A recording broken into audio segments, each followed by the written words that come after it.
Bonsoir Maxime Gervy, donc vous êtes réalisateur et vous êtes ici à l'Entracte ce soir. Qu'est-ce qui vous a donné envie de faire du cinéma? Alors bonjour, j'ai toujours été passionné de cinéma depuis des années maintenant. Et du coup, avant de me lancer entièrement dans la réalisation et dans le métier de l'audiovisuel, c'était avant tout le théâtre qui m'intéressait. J'ai fait des années de théâtre en académie et puis également du coup dans mes études secondaires. Et vers la dernière année du coup de secondaire, je me suis dit mais en fait, qu'est-ce que ça pourrait donner d'écrire moi-même des histoires, de moi-même me pencher de l'autre côté de la balance. Et du coup, j'ai commencé avec un premier court-métrage qui s'est merveilleusement bien passé. Et de là, j'ai eu de plus en plus d'idées, de plus en plus d'envie, de découvrir ce milieu-là. Et du coup, je me suis lancé avec des amis à moi qui étaient aussi passionnés que moi par l'audiovisuel et par le cinéma. Et on a commencé petit à petit à créer de plus en plus de courts-métrages, de plus en plus de projets. Et donc depuis, je suis toujours évidemment très fan du théâtre et très fan de l'acting en général. Mais clairement, l'audiovisuel ça rajoute quelque chose en plus en moi, on va dire. Quel est le premier film dont vous vous souvenez un peu qui vous a donné envie peut-être aussi de faire de l'image? Alors, je suis très très très fan des films d'horreur. C'est un sentiment que j'aime beaucoup et qui me questionne beaucoup de comment est-ce qu'on arrive à provoquer la peur du coup chez les spectateurs. Donc, je dirais que c'est Halloween de John Carpenter. C'est un film qui a été tourné, je crois, en 2 semaines ou 3 semaines de tournage. Et le film n'avait pas du tout pour projet de révolutionner l'horreur ou révolutionner du coup le cinéma en général. Et finalement, ça a eu un succès qui personne ne s'attendait. Et c'est simplement une équipe motivée, une équipe passionnée qui ont produit du coup une histoire très très chouette.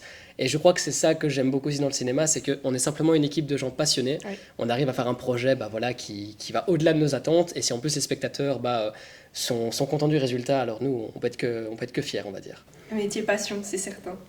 Donc vous avez réalisé un film que vous allez présenter ce soir. Exact. Comment est née l'idée du scénario du film justement que vous allez présenter? Alors la majorité de mes projets, ce que je recherche beaucoup c'est l'émotion que les personnages ressentent. Dans la plupart de mes projets, qui sont quand même beaucoup centrés sur l'horreur, beaucoup centrés sur la peur, j'essaie à chaque projet de me questionner sur d'autres questions, sur d'autres émotions du coup à transmettre. Et l'une d'entre elles qui m'intéressait beaucoup, c'était la sensation d'être paralysé par la peur. Pourquoi on se sent paralysé par la peur? Et souvent du coup dans les définitions que je regarde, c'est quand on a quelque chose qu'on ne peut pas gérer, quelque chose qui nous dépasse, et notre corps a tellement du coup d'émotions à gérer qui se braque tout seul. Et du coup on ne fait que subir la situation sans pouvoir trouver de solution.